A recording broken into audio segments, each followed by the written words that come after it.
Is it too late for me? Gosh, what a heavy question, right? It's something I think a lot of us ask ourselves, especially when we're scrolling through our phones late at night. Today, we're going to dive deep into that feeling, that regret, and the whole quarter-life crisis, all based on a really insightful article that tackles this head-on. You know the scene, right? It's late, you can't sleep, and your face is just lit up by the glow of your phone as you scroll and scroll through an endless feed of other people's highlight reels. It really can feel like everyone else got some secret handbook on how to do their 20s, and yours must have gotten lost in the mail. And that's the feeling, right there, that's sinking in your gut that tells you the ship has sailed, and you're just standing there on the shore watching it disappear. We're going to unpack that exact feeling of being left behind. So this feeling actually has a name you've probably heard of, the quarter-life crisis. And as the source material points out, it is absolutely fueled by this non-stop, 24/7 comparison game we're all forced to play. And let's be real, it's more than just a little jealousy. It's this profound, heavy ache that says, you're failing. Every curated post, every smiling photo, it just becomes another piece of evidence that you're not where you're supposed to be. So how exactly does that constant comparison spiral into this totally paralyzing thought that it's just too late for you? Well, let's get into that. Okay, so over on one side, you've got this idealized timeline that society and social media have basically sold us. Get the stable career, find the passionate side hustle, have the perfect relationship, you know the drill. But on the other side, there's our actual felt reality, which is often messy and full of uncertainty and this overwhelming feeling of all the doors we never opened. And man, this is where the regret really starts screaming at you. The source calls these what-if questions deafening, and that's the perfect word for it. They aren't just passing thoughts, are they? They're like a constant soundtrack of self-doubt playing on a loop in your head, making you second-guess every big choice you've ever made. This quote from the source just nails the problem perfectly.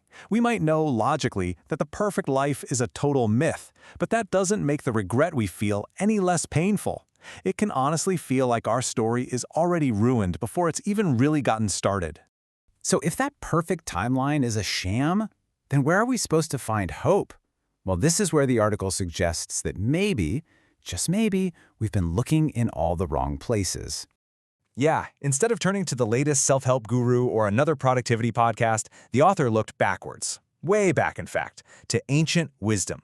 Specifically, to stories from the Bible that completely fly in the face of our modern obsession with youth and getting a head start. And the core message from these stories is just so powerful. It's this: no matter how old you are or how many wrong turns you think you've taken, it is never too late to find your actual purpose. So what's the evidence for this?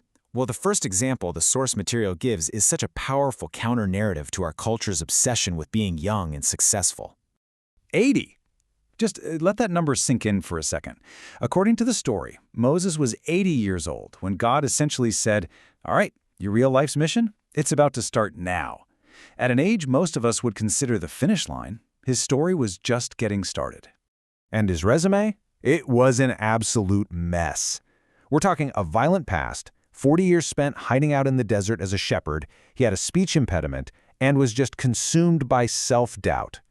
He was basically the opposite of a promising young leader, which is exactly the point. And the second example is just as good. Jesus' inner circle. They weren't polished influencers or the top of their class. They were a messy, motley crew of flawed, impulsive fishermen and even a hated tax collector. And they were always arguing. They were far, far from perfect.